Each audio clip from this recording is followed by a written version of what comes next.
Ontem, durante o julgamento do ex-presidente Lula, antes e depois, foi um dia de protestos. Em áudio e vídeo aqui no Jornal da Manhã, você, Marcela Lorenzetto. 24 de janeiro de 2018 ficou marcado como um dia histórico na política nacional. Várias capitais do país registraram protestos contra e a favor da condenação do ex-presidente Luiz Inácio Lula da Silva.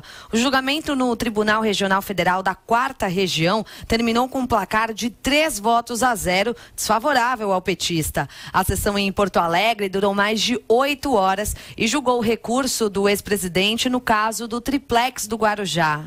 Logo pela manhã, Lula discursou na sede do Sindicato dos Metalúrgicos do ABC, na Grande São Paulo. Alguns políticos estiveram presentes, prestando apoio ao ex-presidente. Antes da decisão, o senador Jorge Viana disse que esperava a sensatez dos juízes do TRF4. A gente vê uma marcha da insensatez, uma ação realmente de injustiça. Eu vou seguir acreditando que alguém do judiciário, já que tem outras instâncias recursais, vai fazer justiça e pondo fim a essa sentença sem pé nem cabeça, que só tem um sentido: cometer injustiça contra o presidente Lula. Nas redes sociais houve protesto contra e a favor da condenação. O ex-jogador argentino Diego Maradona publicou uma foto junto à camisa da seleção brasileira com a palavra Lula escrita em verde, em apoio. Além das manifestações na internet, muita gente foi às ruas de todo o país. Em Porto Alegre, a cidade estava dividida entre protestos pró e contra Lula.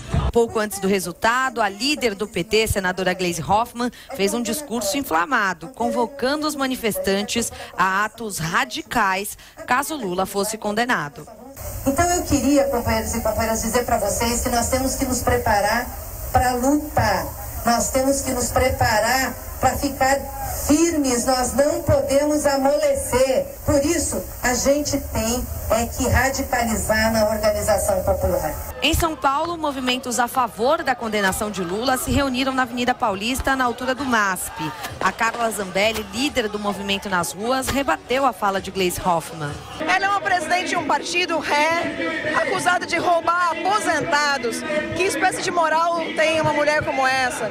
E basta você olhar todas as manifestações do PT pelo Brasil todo hoje, que você vê que o dinheiro deles está acabando, porque quem ia de graça, quem ia por amor não vai mais. O radicalismo deles eu acredito, porque eu acredito na má intenção, mas eles não vão ter gente suficiente, esse exército deles já morreu. O vereador de São Paulo, Fernando Holliday, também estava presente na manifestação e declarou que a condenação de Lula é só o começo. A representação de uma possível condenação do presidente Lula significa que as nossas instituições foram completamente destruídas ao longo de mais de uma década. Então agora nós precisamos renovar, eleger novos políticos, levar pessoas com uma nova mentalidade para dentro das instituições e a partir daí fazer as mudanças necessárias. A Polícia Militar não divulgou o número exato de manifestantes, mas pelo menos 300 pessoas comemoravam a decisão do TRF4.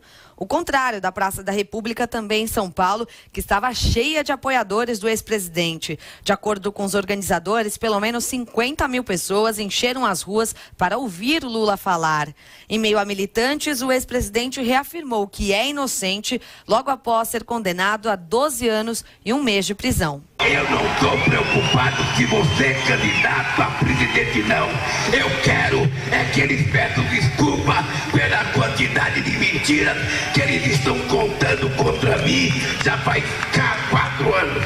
Eu agora estou condenado outra vez por um desgraçado de um apartamento que eu não tenho, que não é meu. Olha, se eles me condenaram, me deem pelo menos um apartamento, porra. Aí justifica. A Via Dutra também teve manifestação pró-PT, com pneus queimados e vias bloqueadas no sentido São Paulo. No Ceará, a BR-222 teve um trecho bloqueado em apoio a Lula, assim como a estrada que passa por Estância, em Sergipe. Mesmo com a condenação, Lula não será preso. Uma eventual prisão só acontece depois do julgamento do último recurso da defesa ao tribunal. Professor Vila, o último tweet da Gleisi Hoffmann diz o seguinte, eu vou ler a frase. Claro. É o momento de mostrarmos resistência e força fortalece ainda mais o combate à terceira etapa do golpe. Força fortalece. Eles são ignorantes, são rastaqueras, né? Então, vai fazer o quê, né? Não vamos exigir uma citação do Cícero, né? Agora, eu acho que como nós tínhamos... E se aplicaria perfeitamente na catilinária. Né? Até quando abusarás da nossa paciência? Hein? Claro, catilinária. Aplica o Lula. Sim, claro. Inteiro, claro, que estava destruindo os valores da República Romana, como ele tenta desqualificar os valores da República Brasileira. Mas eu acho que tem uma... não é sem fazer profecia do passado. Nós aqui, com muita antecedência, tínhamos falado que as manifestações do PT seriam um fracasso. E foram. Não mobilizaram ninguém, né? Em São Bernardo do Campo foi um fracasso em São Paulo, fracasso em Porto Alegre, fracasso no resto do Brasil. Foi um desastre, que o PT não mobilizava ninguém. Isso foi o que ocorreu. E no máximo o PT ia buscar conturbar o dia de ontem. E o fez, colocando, por exemplo, pneus nas imagens que nós mostramos aqui na Jovem Pan, queimando pneus. Isso fez em São Bernardo do Campo, inclusive, o criminoso São Bernardo. Ele deve gostar muito da cidade que o recebeu, né? Porque ele não nasceu lá, ele foi recebido em São Bernardo, esse vagabundo, e junto com os vagabundos que o seguem, fez uma série de sujeiras lá em São Bernardo, como fez em São Paulo e em outros lugares. Mas não mobiliza mais ninguém. Acabou. Então isso é importante. Acabou o Lula. E o PT acabou porque o PT só existe por causa do Lula. Ele, ao longo da sua história, o PT foi criado em 1980 no Colégio Sion, na Rua Maranhão, aqui num bairro miserável, proletário, chamado Higienópolis. Só mora pobre, né? Então, já que ele é o partido dos pobres, é ali, no Colégio Sion. Quem diria? Então, o partido, o Lula cortou ao longo da história, todas as lideranças que iam aparecendo, o Lula ia cortando. Ele impediu que se construísse outras lideranças. Tanto que não há outro, né? Se não for o Lula o candidato do PT, quem vai ser? Quem é a liderança nacional? Jacques Wagner, da Bahia? É um governador que foi governador, elegeu sucessor, é verdade, mas é um líder da Bahia, nem é do Nordeste, não tem expressão política no Nordeste, muito menos no Brasil, né? No partido também não é uma liderança expressiva, nacionalmente, politicamente também não. O Jaiminho Haddad é um pobre coitado, que conseguiu perder a reeleição em São Paulo, foi humilhado. O Jaiminho não é candidato a nada. Não tem condições. Quem tem um PT para ser candidato? Procurem, né? Aqui em São Paulo, ele destruiu todas as lideranças. Quem é o candidato? É o Luiz Marinho.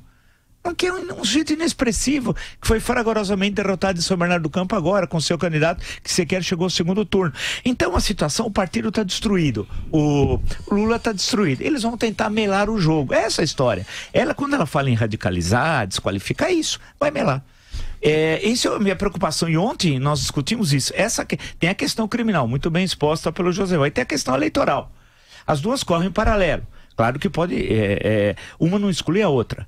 Porém, se não for resolvida essa questão eleitoral, e eu peguei o calendário aprovado pelo TSE, a situação vai ficar muito complicada, porque alguém pode ser candidato preso e pode ser eleito preso.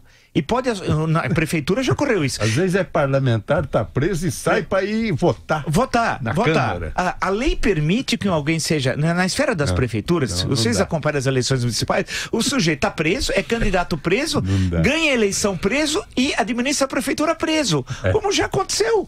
A lei brasileira é fantástica. Então o que acontece? Tem de resolver essas questões legais, né? Mas os legisladores não cumprem suas atribuições, que era uma delas, por exemplo, do legislativo é essa. Veja que, um parênteses breve, a lei do impeachment é de 1950. É a lei de 1979. A gente falou muito disso ano passado. Falamos que é a lei adequada à Constituição de 46. Portanto, de lá para cá nós tivemos a Constituição de 67, a Emenda Constitucional número 1 de 69 e a Constituição de 1988. Alguns consideram que ela foi recebida, a lei de 1950, pela Constituição de 1988. Porém, ela tem especificidades que não se adequam mais à Constituição de 88, que teria que ter uma lei do impeachment tal qual dispõe. Não tem. Ou seja, há 30 anos existe a Constituição de 88. Ela vai comemorar 30 anos agora, 5 de outubro. Não tem uma lei. Então, e nós já tivemos 2 impeachments, 1992 e 2016. No caso das eleições, veja a confusão. Porque você tem de adequar a lei da ficha limpa à Constituição. Não é a Constituição que tem de se adequar à lei da ficha limpa, entenda-se, né? Como é que... E tem a questão do TSE, vai ser uma embrulhada, porque o Lula pode, até o momento, mesmo que seja um araquiri político, eu entendi o que o Dr. Reale falou, mas o Lula sabe que no fundo ele não vai poder ser candidato, ele vai impedir que o partido tenha um candidato, a interpretação é essa, minha, né? Não do Dr. Reale. Vai ter uma candidatura que vai ser anulada, os votos serão anulados, né? E o que vai acontecer é que vai prejudicar as candidaturas estaduais, para os governos estaduais, e vai prejudicar os candidatos a deputado estadual, deputado federal e senadores. E vai, evidentemente, o partido vai pro buraco e os seus eventuais aliados. Só que os aliados começaram a enxergar, PCdoB e outros, PDT... O PDT tá tirando o time de campo, deixando o Lula sozinho e tal. Mas pode porque, desculpe a extensão e concluindo, o calendário eleitoral do TSE reza que de 20 de julho a 5 de agosto é o período das convenções partidárias. O PT faz sua convenção, o Lula pode estar preso, inclusive, nessa data. Não elimina a possibilidade do Lula sair candidato. Eles vão escrever, caso isso ocorra, o dia 15 de agosto é o último dia para registrar no TSE os candidatos. Eles vão esperar o último dia, o dia 15 de agosto. É o dia que morreu Euclides da Cunha, por sinal. Dia 15 de agosto. Nesse dia eles vão... Aí, o que vai acontecer? O Dr. Rolo até nos explicou. O TSE vai olhar, pega todos os candidatos, vai dizer, pode, vai ticando, pode, isso pode. Opa, tem um problema da lei da ficha limpa. Aqui não pode. Vai dizer, ele é inelegível. O que vai acontecer? O PT vai entrar com recurso. Porém, a campanha eleitoral começa a propaganda dia 16. Então ele começa a fazer a propaganda eleitoral no dia 16. Até ser julgado recurso, é julgado pelo TSE. Eles vão recorrer ao STF depois. Então, olha a situação que pode ocorrer por causa das brechas legais. Termos uma campanha eleitoral com um candidato até preso ou ainda recorrendo livre, né?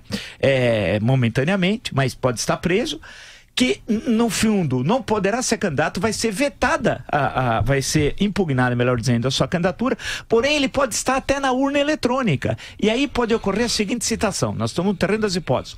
Tem os votos nulos tradicionais, a pessoa que vota branco e vota nulo, que por sinal não faz parte do quociente eleitoral. Vamos já começar a repetir, né? Brancos e nulos não fazem parte do quociente eleitoral. Pode ter 99% de votos brancos e nulos, a eleição é considerada absolutamente legal e legítima. 2. O que pode ocorrer? Os votos nulos serão, os votos atribuídos ao Lula, que ele está na urna eletrônica, serão nulos também, separado dos nulos que são propriamente nulos. Não sei se foi compreendido. A pessoa vota nulo porque quer. Porque quer, por desejo. E a do Lula não é, por imposição legal. A urna ia separar. Então, veja a situação complicada. É fundamental que os responsáveis pelos diversos poderes tomem as atitudes necessárias no campo do legislativo, no campo da justiça, para que nós não tenhamos uma situação que vai ser uma complicação dos diabos, feita por aqueles que desqualificam a estrutura legal do país, que querem destruir a República. E hoje, no momento, a leitura do PT como diz a Gleisi Hoffmann, radicalizar, desqualificar o processo eleitoral. Vamos ver se alguém tem a atitude de defesa das instituições. Vamos aguardar, né?